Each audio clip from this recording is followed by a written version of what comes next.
ಆಕ್ಟಿಜನ್ ಕ್ಲಬ್ನ ನವೆಂಬರ್ ತಿಂಗಳ ಚಟುವಟಿಕೆ 2 ಪರಸ್ಪರ ಅವಲಂಬನೆ ಸರ್ಕಾರಿ ಹಿರಿಯ ಪ್ರಾಥಮಿಕ ಶಾಲೆ ತುಂಬಾಡಿ. ಈಗ ಚಟುವಟಿಕೆಯನ್ನು ಆರಂಭಿಸೋಣ.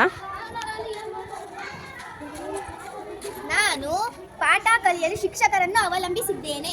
ನಾನು ಶಾಲೆಯಲ್ಲಿ ಚಟುವಟಿಕೆಯನ್ನು ನಡೆಸಲು STMC ಅಧ್ಯಕ್ಷರನ್ನು ಅವಲಂಬಿಸಿದ್ದೇನೆ. ನಾನು ಶಾಲೆಯಲ್ಲಿ ಅಡುಗೆ ಸಿಬ್ಬಂದಿಯವರನ್ನು ಅವಲಂಬಿಸಿದ್ದೇನೆ. ನಾನು ಅಡುಗೆ ಮಾಡಲು ತರಕಾರಿಯವರನ್ನು